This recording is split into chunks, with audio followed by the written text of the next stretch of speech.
नमस्कार दोस्तों, स्वागत है आप सभी का मेरे चैनल हिंदी कहानी में।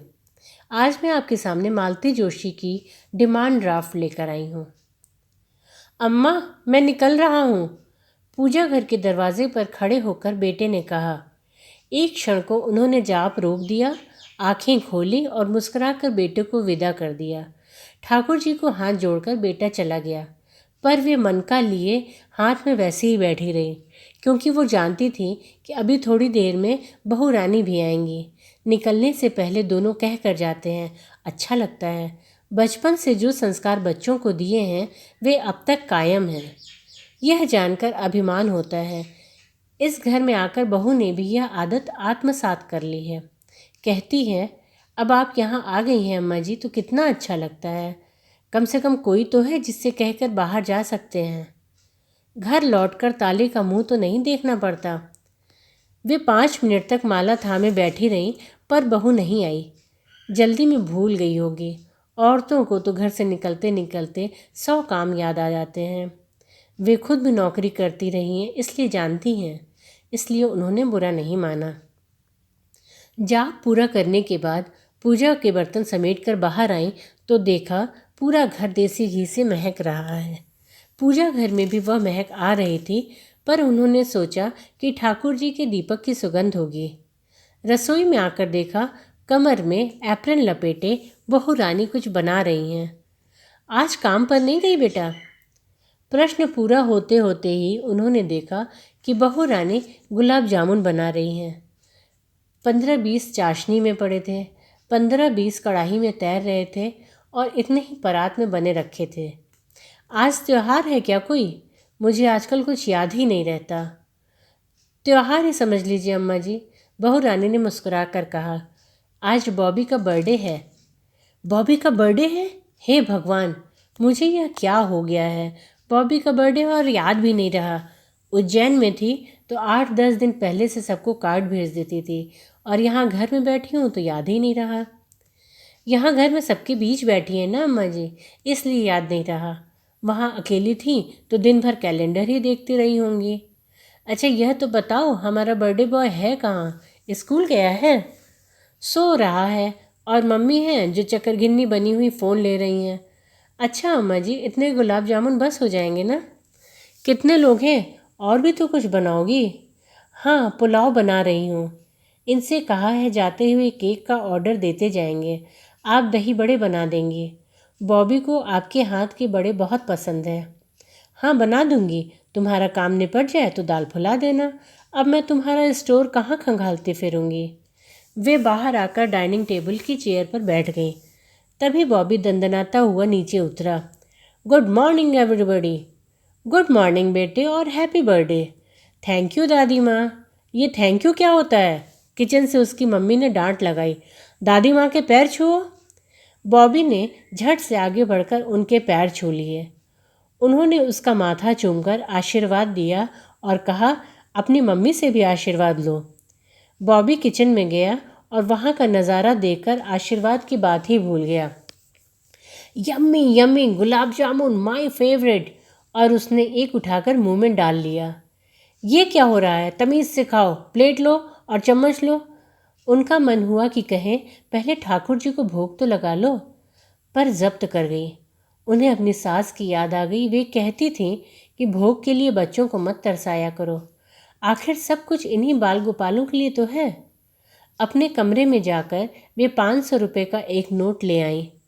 बॉबी डाइनिंग टेबल पर बैठकर खाने में मगन था।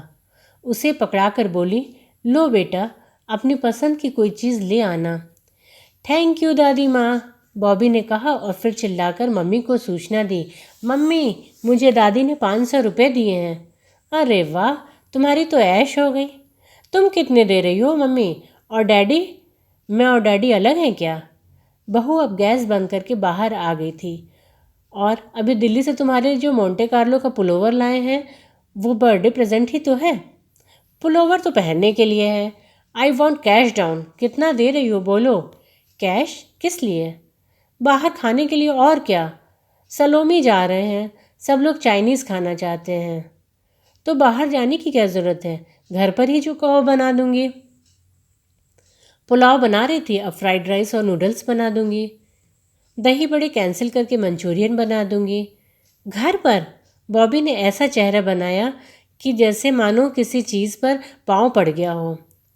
What A kiddish idea. क्यों, इसमें किडिश क्या है? मम्मी, मैं कोई नर्सरी का बच्चा हूँ जो घर पर पार्टी करूँगा? मैं अब 16 साल का हो गया हूँ, माइंड यू, और मुझे शाम को 2,000 चाहिए। और पापा से कहना कि एक गाड़ी स्पेयर करे, एक राजू ला रहा है, we will manage anyhow. बहू का चेहरा एकदम तमतमा गया था। अब ज़रूर माँ बेटे में तकरार होगी। वे उस महाभारत की साक्षी नहीं बनना चाहती थी, इसलिए बरामदे में आकर बैठ गई और तिपाई पर पड़ा अखबार उठा लिया। अखबार पढ़ रही थी, पर मन भीतर ही भटक रहा था। कितने रूप से बॉबी पैसे मांग रहा था, मुझे शाम को 2,000 चाहिए। वे तो आश्चर्य से देखती रह गई थी।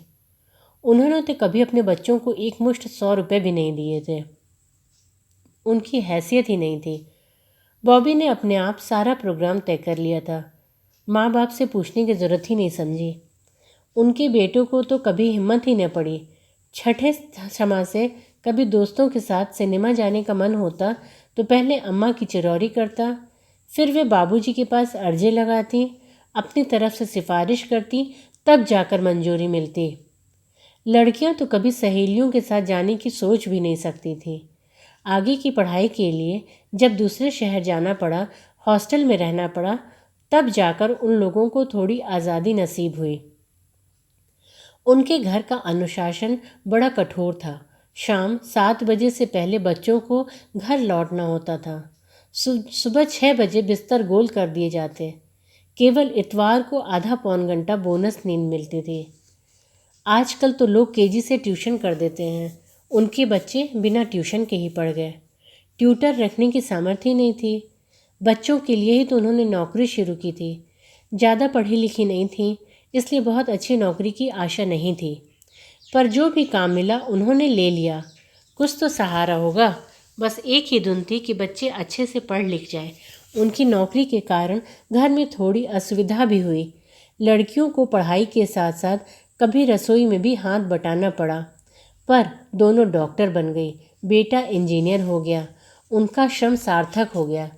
सारी जिम्मेदारियां पूरी हो गई तो बाबूजी और बच्चे कहते भी रहे कि अब नौकरी छोड़ दो, पर वे नहीं मानी।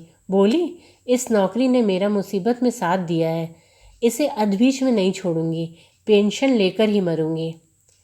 तब क्या पता था कि जो बात वह अपने लिए कह रही हैं वह बाबूजी पर घटित होगी।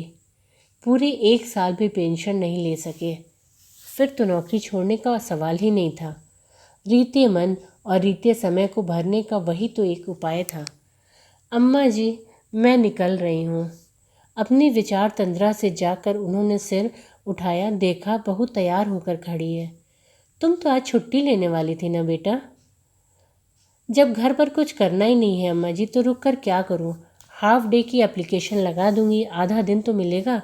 जाते जाते केक के लिए भी मना कर दूंगी। अच्छा हुआ जो बड़ों के लिए दाल नहीं फुलाई। गुलाब जामुनों का तो सवाल है, आस पड़ोस में भेज दूंगी। उन्होंने देखा कि बहू रानी की आवाज़ की तरह उसका चेहरा भी एकदम उदास था। उसने कलफ लगी साड़ी पहनी थी, अच्छे से मेकअप भी किया था, पर फिर भी उदासी की परतों को वह छुपा नहीं पाई थी। उन्हें ममता हो आई। उसकी पीठ थपथपाते हुए बोली, छोटी छोटी बातों को इस तरह दिल से नहीं लगाते बेटे। बच्चे अब बड़े हो गए हैं, वे अपनी मनमर्जी की ही करेंगे। हमें बता देते हैं, यही क्या कम है? बताएंगे क्यों नहीं, पैसे तो हम ही देंगे ना। हमसे बस इतना ही सरोकार है, डिमांड ड्राफ्ट है हम तो। इतना दो और अभी दो, बस इतनी ही औकात है हमारी। कहते कहते उसका गला भर आया। शायद आंख भी भर आई हो, पर वह देख नहीं पाई क्योंकि वह पलटकर एकदम चल दी थी। बेचारी, उनके मुंह से अनायास ही निकल गया। क्या कहा था उसने? Demand draft. गुस्से में बेचारी बैंक की ही भाषा बोल गई थी। पर क्या सचमुच आज माँ बाप की हैसियत डिमांड ड्राफ्ट की ही रह गई है? धन्यवाद। आशा है आपको ये कहानी पसंद आई होगी, तो प्लीज़ मेरे चैनल को लाइक, सब्सक्राइब एंड शेयर करें।